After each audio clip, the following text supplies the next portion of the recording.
Today, Phone Scoop is taking a brief look at the Sony Ericsson W518a, a new Walkman phone for the AT&T network. Few things you'll notice on the front face of the phone. Number one is a camera here at the top, an exterior display here to interact with some basic menus, and of course some media keys here on the front to interact with your music. You can start playing playlists and cycle through them with the forward and backward keys here, and it's a nice way to easily jump into your music without having to open the phone itself. On the left side of the phone, we've got just the Sony Ericsson proprietary data and charging port, nothing along the bottom. On the right side of the phone, you'll see a sliding lock key here, and the volume toggle is barely visible there. Kind of merged into the surface of the phone here, but it does stand out nicely when you move your thumb across it, and it has good travel and feedback.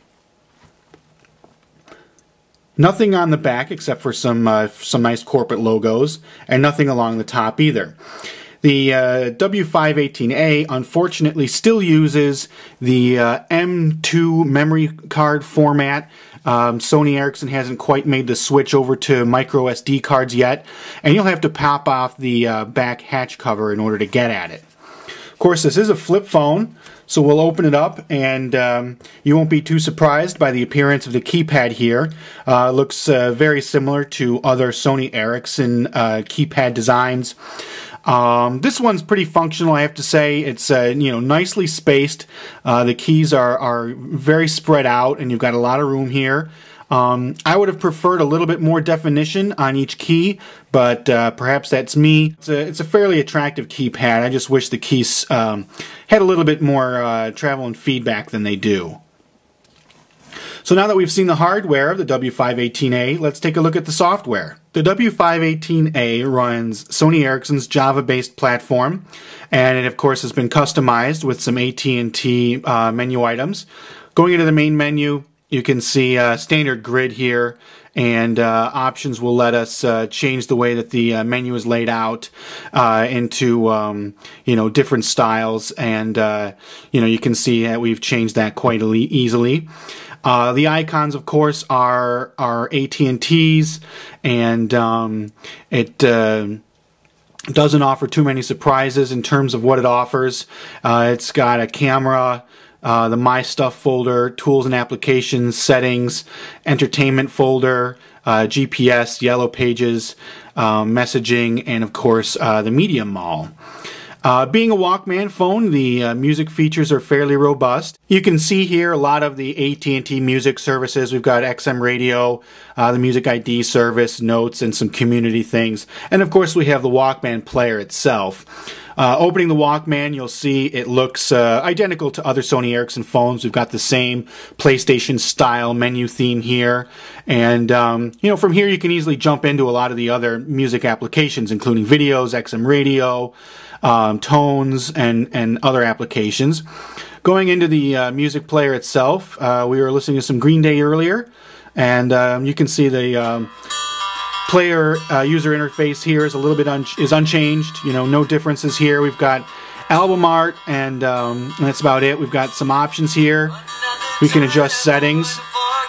We can do visualization. We can do stereo widening, and one of my favorite features is good old Equalizer. And you can see how this changes the way it looks. And you can also choose to do manual, which is cool. You can adjust them as you go, and make it sound like however it is that you want. So that's the music player. Pretty simple and straightforward, not too changed from what we've seen on other Sony Ericsson Walkman phones. Exiting out of that, we can look at some of the other features. By the way, the screen on the W518a is gorgeous. It's a really nice resolution display. Look at the camera software here. We've got plenty of options to interact with the camera, different shoot modes, different picture sizes, night modes, so on. And you can see all the different options that are here in the camera, and easy ways to reset everything in case you don't like what you've done. We do have, of course, the app switcher keys, shortcut menu here. which is here. Pressing that brings up this menu and lets you jump back and forth to different applications. You can see they've preloaded some shortcuts here, including Facebook, the Bluetooth menu, and so on. You can also go over to the internet, see a list of running applications, and this will display calendar information and stuff like that. So it's, basic Sony Ericsson software on this device. It works well. The W518a has no lag. It is a speedy and responsive user interface, and it has decent music features. Of course, the one thing missing is a standard stereo headset jack. You're going to have to use an adapter with the Sony Ericsson proprietary jack here. And for a Walkman phone, that's a little bit silly. You would expect to have a standard 3.5mm headset jack on a Walkman phone. Why there isn't one in this device, we can't quite say. But there it is, the Sony Ericsson W518a for AT&T.